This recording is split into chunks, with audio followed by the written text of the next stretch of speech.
He told me he felt invincible. 26,000 feet up, headache nagging like a bad night's sleep. He popped 2 ibuprofen and kept climbing. By morning, he was dead. No pain, no warning siren, just a silent gap between how he felt and what was already happening inside his skull. Here's what I want to give you. There's one test, takes 10 seconds, no equipment, that tells you whether your brain is already swelling before you feel a thing.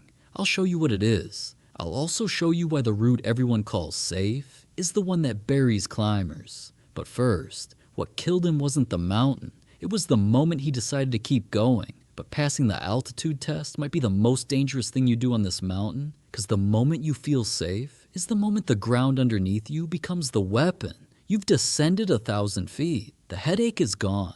Your head is clear. You're thinking about the route down, and you see it. A gully. Wide, obvious, tracked with boot prints from 3 other parties today. It looks stable. It looks like the way everyone goes. So you point your boots toward it. That instinct, choose the path others have chosen, trust the tracks, trust the obvious line. That instinct is the second silent killer, and it works exactly like the first one. It feels like wisdom. It feels like caution. It is the thing that buries you. Here's why. Snow on a slope is not a floor. It's a shelf. And underneath the surface you're looking at, there are layers. A storm 3 days ago laid down a weak layer. Loose, sugary, almost hollow. Then 2 feet of new snow fell on top of it.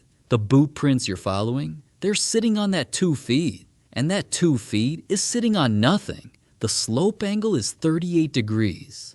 That's not steep enough to look frightening. It's exactly steep enough to fracture. 1 skier's weight, 1 climber's step, 1 vibration, and the entire slab releases. Not a chunk, not a trickle. A wall of snow the size of a parking lot, moving at 60 miles per hour, and you cannot outrun it. You cannot outski it. And if it catches you, you will not dig yourself out. The tracks don't mean the route is safe. They mean the route hasn't broken yet, and you have no way of knowing whether you are the weight that breaks it. So how do you read it?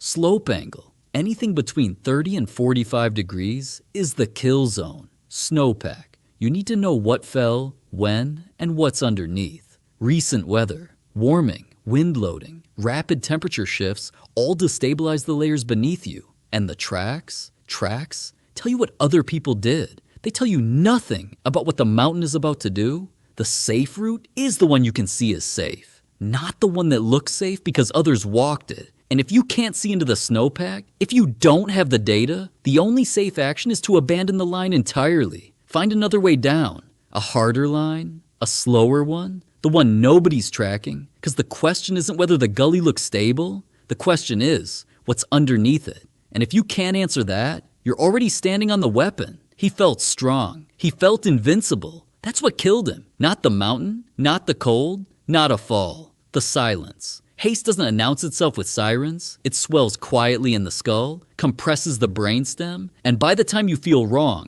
you're already past the line. The gap between how you feel and what's happening inside your head is the deadliest space on earth. That's why the test exists. Not a feeling. A test. Draw a line. Walk it heel to toe. Say a full sentence out loud. If your foot drifts or your words slur, you descend. No debate. No wait and see. The mountain doesn't give second chances to people who hesitate. And the gully, the safe line, the tracked line, the one 3 parties already walked. 38 degrees, a slab sitting on a weak layer, loaded by the weather nobody checked. The boot prints don't mean safe. They mean nobody's triggered it yet. Here's the moment that kills. Not the headache alone, not the gully alone, the convergence. Your brain is swelling. Your judgment is compromised by the same altitude, making the fastest route look like the right one.